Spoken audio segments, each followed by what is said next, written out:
Tip untuk mengatasi kerawanan budaya sebetulnya seperti apa sih?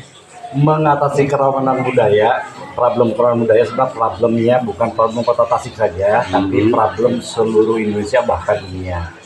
Sebetulnya keberadaan Tasik itu tahun 1832 sampai 1945, silakan dicek kurang lebih. Di tahun itu sosial budaya Tasik adalah yang tertinggi karena tadi Kota Tasik itu menjadi kota sentra Priangan Timur, sehingga media, surat kabar dan segala macam adanya cuma ada di Kota Tasik pada saat itu.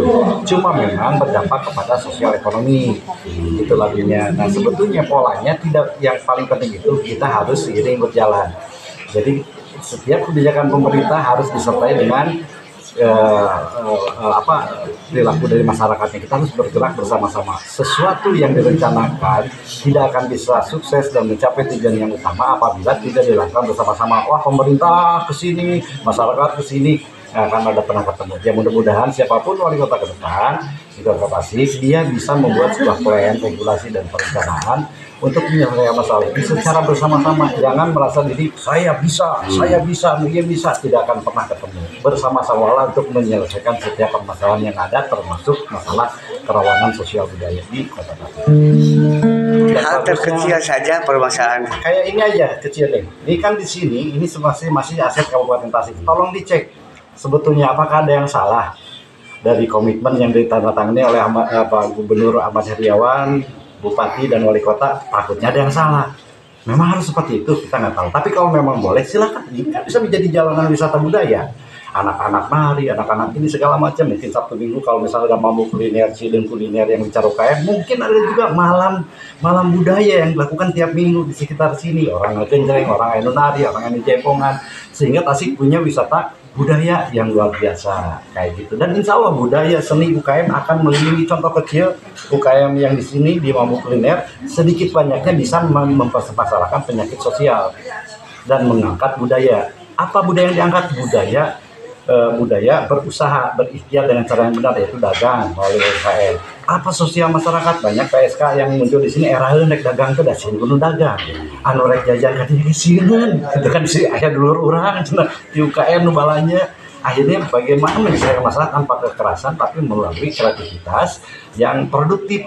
Gitu. Kalau di sini misalnya coba kebayang anu Bangor di dia, insya Allah kalau misalnya jadi wisata budaya mah orang Jakarta, orang di Tasikmalaya budaya anu Jaipongan, anu main teater, anu apa ini lingkungan ini. Mungkin kerjasama dengan pemerintah kabupaten itu berkaitan dengan pemanfaatan situs yang ada di sini. Apakah disewakan atau mungkin dilepaskan asetnya dari kabupaten ke sini, entahlah bagaimana caranya, tapi ini bisa menjadi wilayah wisata budaya untuk Kota Tasikmalaya. Indikasi terkecil, hal terkecil terutama di lapisan bawah. Seperti mungkin lihat di tiap perapatan ada yang ngamen. Sebetulnya itu bisa diberdayakan. Berapa pengamen jalanan yang singgah di tiap perempatan, apakah itu bisa diberdayakan untuk supaya tidak menimbulkan kerawanan sosial? Oke, ada tip. Oke, sebelumnya itu kan masalah yang lama ya, di Jakarta juga banyak. Setelah ditangkepin ternyata mereka ada yang dari Punten, dari daerah lain lah, saya nggak usah sebutin daerah mana, tidak menjadi orang sana. Gitu kan. Ini adalah kegagalan dari daerah lain itu dalam meretaskan kemiskinan, sehingga mereka datanglah ke kota untuk melakukan hal itu. Saya sudah ketemu dengan para pemulung yang ada di jalan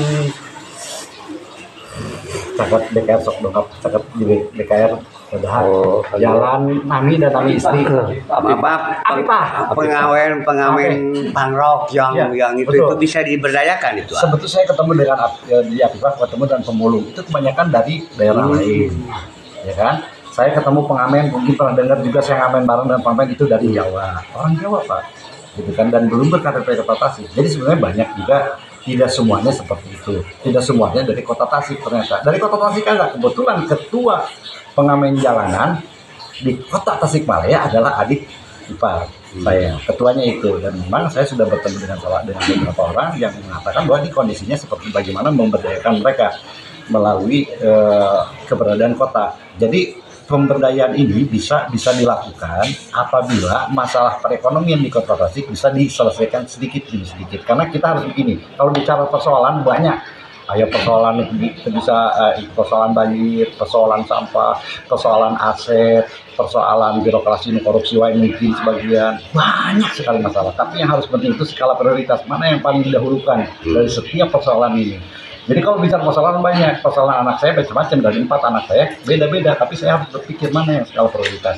Yang lain ya udah sambil berjalan. Ya, persoalan di Kota Tasik hari ini adalah masalah perekonomian karena kita masih 11% lebih sebagai kota termiskin. Walaupun secara jumlah kita sebenarnya kecil dibandingkan kabupaten lain seperti Indramayu, Bekasi itu 400.000, Tasik itu cuma 92. Tapi itu juga jadi masalah yang harus diselesaikan. Baru ke masalah sampah, masalah air. Masalah air apa? Ternyata banyak kajian lingkungan strategis yang tidak digubris sehingga banyak sekali petani yang akhirnya jadi kuli. Di wilayah Ciberem banyak sekali tukang kolam untuk gurame yang dikenal di Kota Tasik sekarang nggak ada air, berarti ada itu. Nah, mana setelah itu dipilah-pilih mana sebetulnya yang harus diskala prioritaskan untuk diselesaikan persoalannya, bukan masalah tapi persoalan yang harus diselesaikan, termasuk masalah sosial budaya ini dengan sendirinya akan ikut. Kesalahannya adalah kalau misalnya kurang jadi huntu, tidak harus selalu ditinggi gitu-gitu, bisa jadi di sini, bisa jadi di sini. Jadi mari kita selesaikan di pangkal masalah utamanya. Itu dulu didapatkan, baru kita bisa menyelesaikan semua yang persoalan yang ada di dalam diri kita secara bertahap.